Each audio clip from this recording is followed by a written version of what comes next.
Docteur Ndeye Mbacké Kane, je suis la coordinatrice du programme national de lutte contre les maladies tropicales négligées. Voilà l'objet de cette rencontre. Donc merci. Aujourd'hui, nous nous réjouissons d'être là au niveau de la région de Saint-Louis pour procéder à la vulgarisation du plan stratégique de lutte contre les maladies tropicales négligées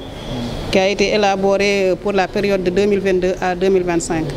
Vous savez que nous, au niveau central, on élabore des plans, mais la mise en œuvre est au niveau des régions et des districts. C'est pourquoi nous avons jugé important de procéder à cette dissémination autour du gouverneur qui a réuni l'ensemble des secteurs, parce que vous savez que les déterminants des MTN, c'est ailleurs. Ce n'est pas seulement au niveau du secteur de la santé qu'on va régler le problème, mais il faut les autres secteurs. Je peux citer le secteur de l'eau, parce que les MTN ont comme déterminant un mauvais accès à l'eau. On peut citer l'assainissement, on peut citer l'hygiène, mais aussi l'éducation. Donc cette réunion aujourd'hui a regroupé l'ensemble de ces acteurs et au-delà même il y a les universitaires, il y a les partenaires techniques, les équipes cadres de région, les équipes cadres de district. Bref, en tout cas le gouverneur a regroupé autour de lui tous les parties prenantes pour pouvoir en tout cas discuter de cette lutte contre les maladies tropicales négligées. Mais surtout comment procéder pour aller vers la mise en œuvre de ce plan d'ici 2025 pour atteindre les objectifs. Et je disais tantôt que la mise en œuvre c'est surtout au niveau des régions, au niveau des districts. Donc je pense que c'est une activité qui est pertinente à notre niveau et je pense que ce qu'on a entendu aujourd'hui avec la meilleure compréhension et l'appropriation en tout cas de tous les acteurs, on a vraiment un sentiment quand même de satisfaction par rapport à ce plan stratégique. Quelle doit être la place des populations par rapport à ce combat-là? Donc avant de parler de la place des populations, juste pour revenir que, comme l'a dit tout à l'heure le médecin-chef de district de Saint-Louis, la région de Saint-Louis fait partie aussi des régions qui sont endémiques aux maladies tropicales négligées. On peut parler même de co-endémicité parce que la région endémique a plusieurs maladies tropicales négligées. Et si nous voyons aussi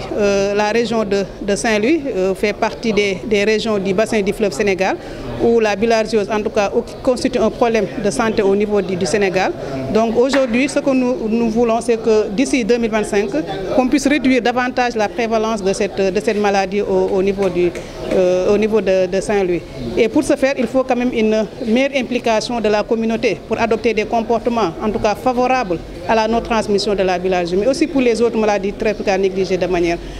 globale. En tout cas, ce que nous demandons, c'est-à-dire au niveau des collectivités territoriales, au niveau de la communauté, des partenaires, mais aussi les organisations de la société civile, mais les organisations du secteur privé, en tout cas, bref, toutes les parties prenantes doivent vraiment s'impliquer dans ces luttes contre les maladies tropicales négligées pour une élimination durable. Parce que s'impliquer, c'est en tout cas aller vers la réduction de la charge de morbidité. S'impliquer, c'est aller vers l'élimination de ces maladies, qu'on a l'habitude de dire que ce sont des maladies qui ne riment pas avec développement. Aujourd'hui, si nous allons vers l'élimination de ces maladies, on peut être en tout cas optimiste par rapport au développement,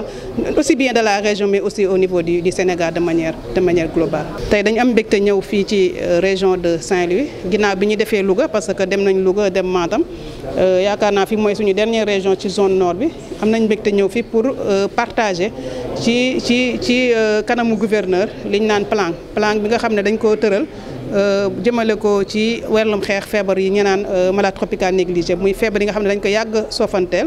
fulal luñ ko te tey li ñu bëgg mooy ñu gën ko dox doya gën ko fulal pour jëlee ko fii ak 2030 comme ni ko OMS